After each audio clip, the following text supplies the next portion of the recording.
Doctor Vasavi madam గారి దగ్గరికి రావడానికి కారణం మేము ఒక పోలీస్ డిపార్ట్మెంట్ అంటే మాకు మేడం గారు బాగా చూస్తారు ఇక్కడ వెళ్ళండి అది అంటే మా పోలీస్ ద్వారా మేము వీటికి వచ్చినాం. హాస్పిటల్ వచ్చినాక మాకు ట్రీట్మెంట్ ఎలా అంటే మాకు టైంకు రావడం చెప్పడం దాన్ని బట్టి మేము అట్లా ఫాలో అయినాం. మేడం కూడా మాకు చాలా మంచిగా చూశారు. టైం టు ఎలా వాడాలో ట్యాబ్లెట్స్ అయినా ఏవైనా ఇంకా ఇంజెక్షన్స్ అయినా డయాబెటీస్ ఉన్నా కూడా మేడం చాలా మాకు కేర్ తీసుకొని మాకు మంచి ట్రీట్మెంట్ ఇచ్చింది. ప్లస్ మంచి బేబీని ఇచ్చేది. మేడం ద్వారా మాకు బాగా కృతజ్ఞతలు తెలిపినా ఎంత చేసినా తక్కువే మేడంకి. మేము టైంకి ప్రతి పిలిచినప్పుడు ఆ టైంకి లేట్గా వచ్చినా కూడా మా కోసం ఆగి చూసింది పాపం మేడం. అంత కేర్ తీసుకున్నది మేడం గారు.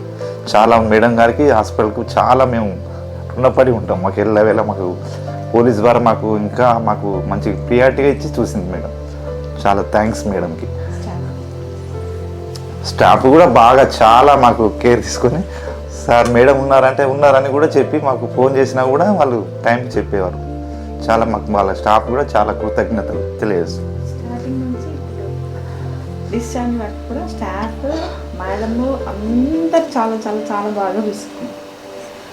చాలా థ్యాంక్స్ మేడంకి, స్పెషల్గా థ్యాంక్స్. యాక్చువల్గా మేడం నేమ్ కలిసి అంటే పెట్టుకోవాలి మా పాపకి అనుకున్నాం. ఫర్దర్గా ఆలోచించాలి. Thank you madam, thank you so much.